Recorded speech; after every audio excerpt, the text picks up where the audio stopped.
Hello guys, this is the part 3rd of DBMS Unit 1. In this video we will discuss the types of the database user. मतलब जो database के किस types के users होते हैं. तो users are differentiated by the way they expect to interact with the system. मतलब database के जो users होते हैं वो अपन ऐसे define करेंगे कि वो किस type से अपने system से interact करते हैं, database से interact करते हैं. तो अब अपन लोग देखेंगे फर्स्ट टाइप उसका वो है नीव यूज़र. इसका मतलब है कैजुअल यूज़र. अब इसको समझते हैं.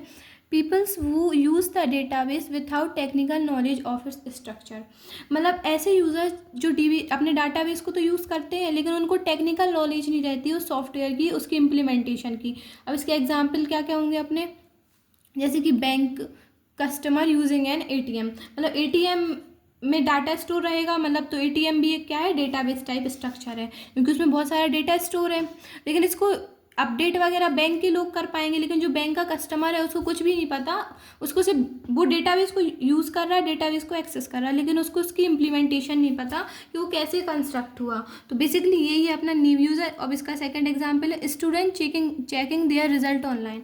मतलब अगर आपका रिजल्ट आया तो आप RGPB की वेबसाइट पर रिजल्ट देख सकते हैं, लेकिन आपको उसके पीछे की कोडिंग नहीं पता कि उसने किस लैंग्वेज में वो कोडिंग की, कैसे कोडिंग की, लेकिन आप बस उस डेटाबेस को एक्सेस कर सकते हैं, यूज़ कर सकते हैं. तो यही है अपना न्यू यूज़र.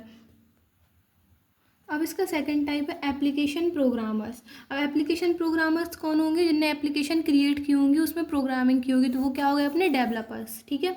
पीपल्स वो राइट प्रोग्राम और application to access the database. मतलब इसमें वो लोग आएंगे जिनने डेटाबेस के लिए जो मतलब डेटाबेस में अपन एप्लीकेशन का डाटा स्टोर करते हैं तो उनने वो इम्प्लीमेंट किए, वो प्रोग्राम खुद से बिल्ड किए. तो ऐसे यूज़र्स उनको अपन क्या बोलते हैं, डेवलपर. तो वो आएंगे आपके एप्लीकेशन प्रोग्रामर्स में. पीपल वो राइट प्रोग्राम और एप्लीकेशंस, जिनने प्रोग्राम्स राइट किए, एप्लीकेशंस राइट की और फिर एक्सेस कर रहा है उसको, मतलब उनने खुद बनाया देन वो खुद एक्सेस कर रहा है. जैसे कि example, a software developer creating an online shopping app. मतलब कोई शॉपिंग ऐप है. अब आप लोग नॉर्मल पीपल्स तो बना नहीं सकते ATM की तरह बस डायरेक्ट बना दो और एक्सेस कर लो. इसको किसने क्रिएट किया, प्रोग्रामर ने, डेवलपर ने क्रिएट किया.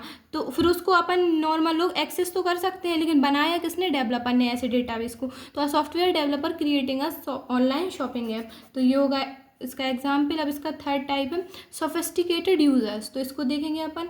टेक्निकल यूज़र्स वो डायरेक्टली राइट कॉम्प्लेक्स क्वेरीज इन SQL. ठीक है. आपका SQL एक डेटाबेस होता है.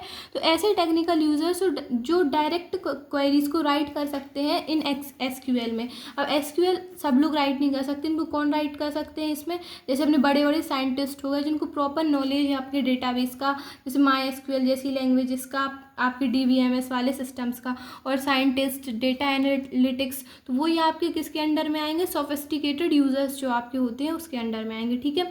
और इसका फोर्थ टाइप क्या है, स्पेशलाइज्ड यूज़र्स. अब इसके नेम से आपको क्या समझ में आ रहा है, कोई स्पेशल यूज़र्स जो डेटाबेस को क्रिएट करेंगे. अब देखेंगे user who develop special purpose database applications.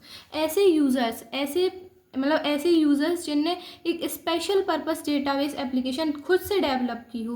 अब ऐसा कोई सिस्टम कौन डेवलप कर पाएगा, ऐसा डेटाबेस, इंजीनियर्स. मतलब जिनको आता है सब कुछ, developers. Engineers writing program for data mining. अब डाटा माइनिंग बहुत बड़ी चीज़ है, तो अपन नॉर्मल लोग इसको बिल्ड नहीं कर सकते. इनको कौन बिल्ड कर पाएगा, इंजीनियर्स, सॉफ्टवेयर इंजीनियर्स, डेवलपर्स. ठीक है.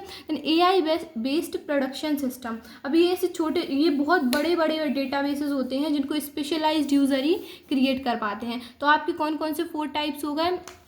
आपका फर्स्ट है नेव यूज़र, देन सेकंड है एप्लीकेशन प्रोग्रामर्स, इनको अपन डेवलपर भी बोलते हैं.